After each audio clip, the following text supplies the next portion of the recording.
Hey guys, my name's Ben, and I recently got some seat time with my Model J two-bottom semi-mount plow.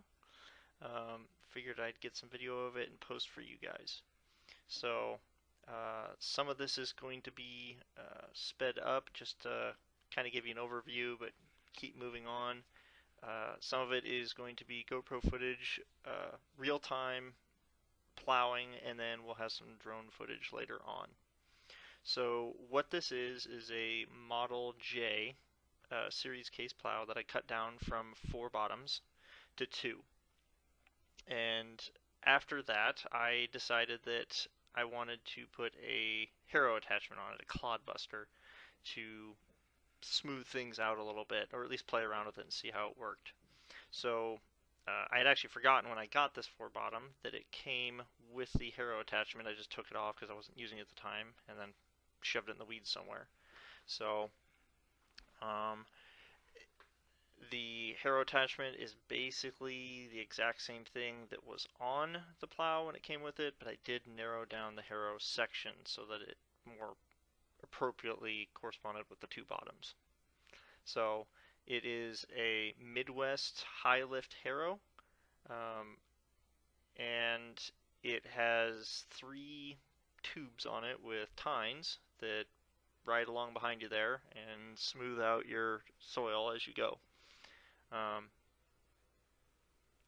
we can see here that we had some plugging going on with the plow. Well, I still had jointers mounted on the coulters, and those are intended for low trash situations, low crop residue, for turning the soil over a little bit better. It does a nicer job, but the trade-off is it plugs up super easy with corn stalks and other residue. So um, I decided to take those off for a better plowing performance.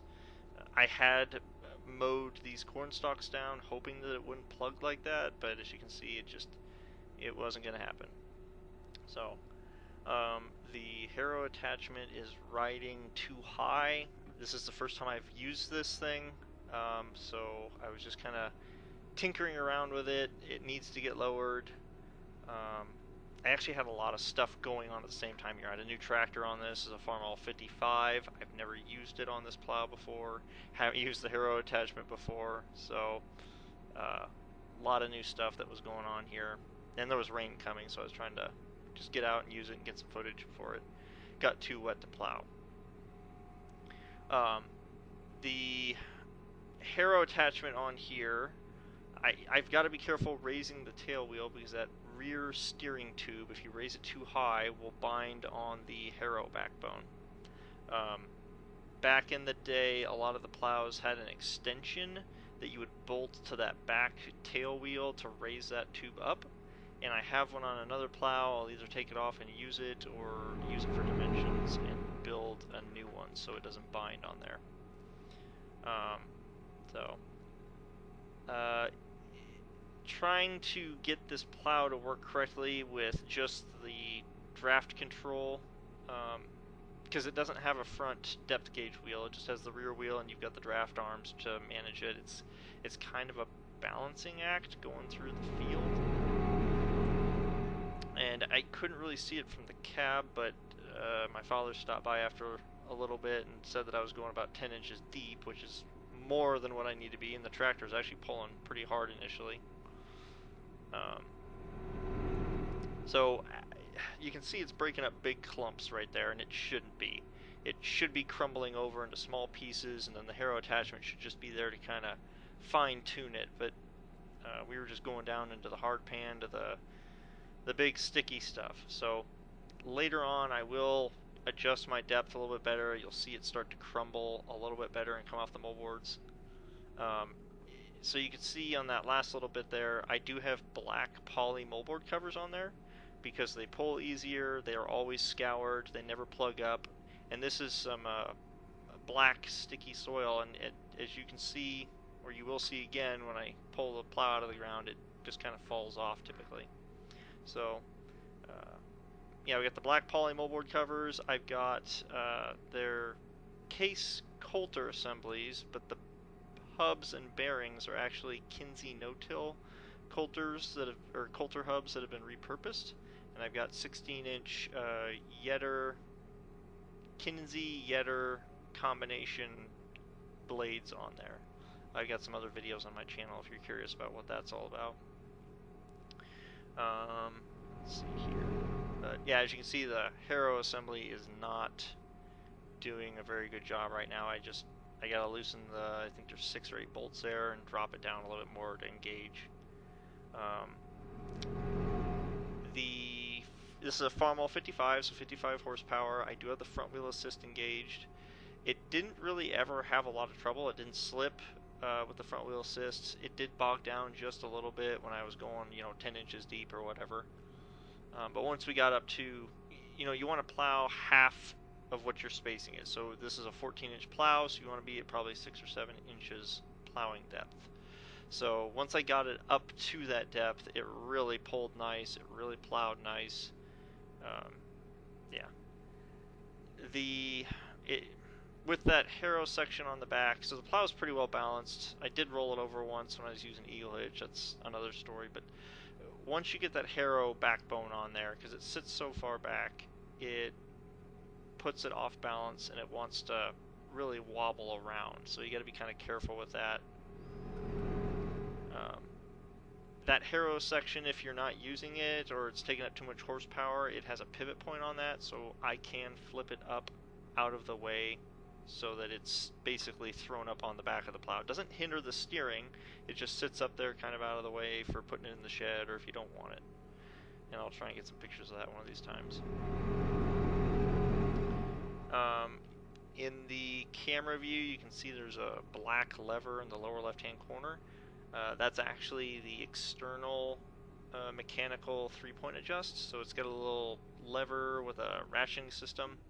And you saw it earlier on when I was hooking up the plow in high speed, but you can incrementally move it forward or backwards, and that will raise your 3-point arms just a little bit each time so that you can fine-tune hooking up to an implement. This is a Farmall 55A series. The A series is the low end, the economy model. Of course, when you're writing out the check, you don't feel like it's the economy model, so you hop in the cab. But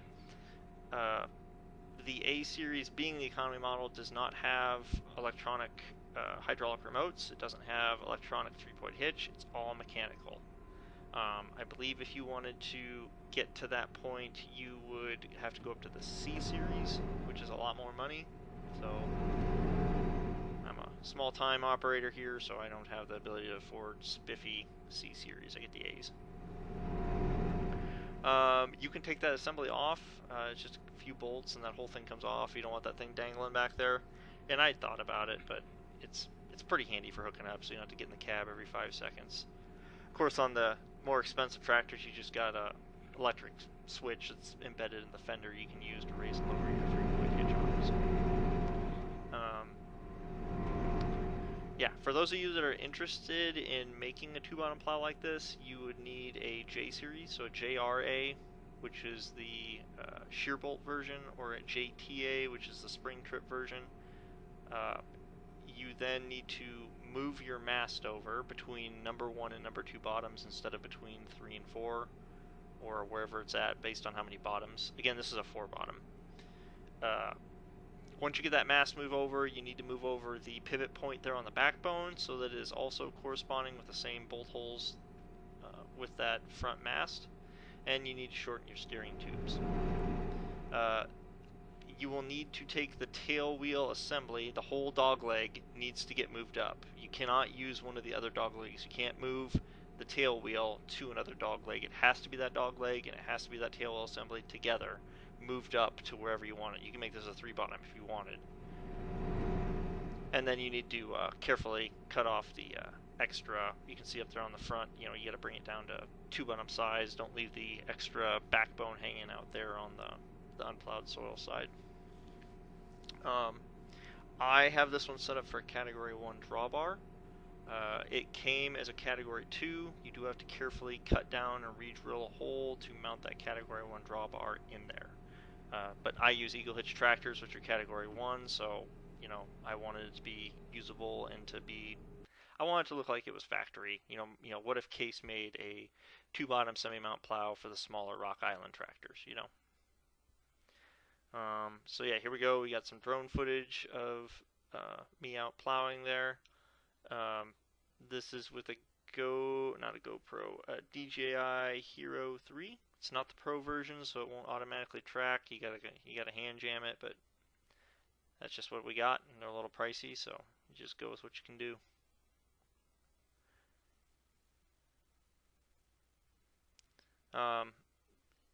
After I didn't plow that whole patch shut yet. I'm gonna adjust the harrow section. I got bearings on the way because my Kinsey hubs were pretty well worn out when I put them on there, so I'm gonna rebuild the bearings on them, get it all put back together, and then see if I can get that extension for my tail wheel assembly so that tube doesn't bind. And when I get that put on there, I'll go back out and play around with it again, see what I can do. I got some more plows I'd like to try out there as well, but we'll see how much time I get.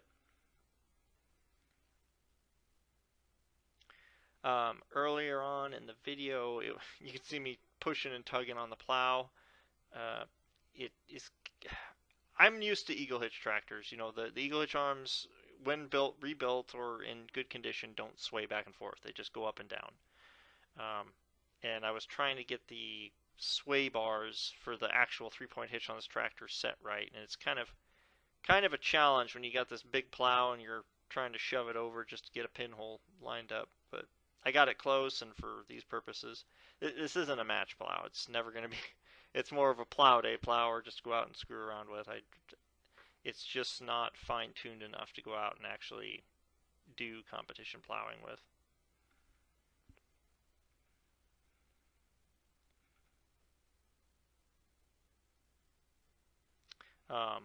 As far as speeds, I was doing about 3 miles an hour.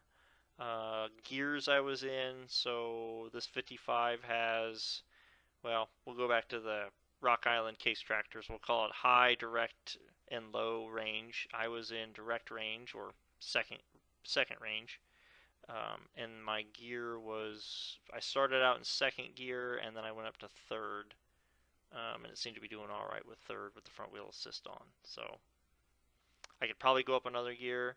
It was plowing, after I took the coulters off, it was plowing just fine. The soil was flowing through good. It never plugged up again after I took those coulters off. It just kept on chugging. So, one day I may restore the rest of the harrow assembly, but it's just a lot of surface area on it. There's a lot of rust. I just don't have the time or the energy to go through and completely rebuild it. But the backbone did get rebuilt. There is a spring assembly that goes on there to help you lift it when you're going into the stowed position. I do have that. It's currently being sandblasted and painted, and when that's done, I will bolt it back on.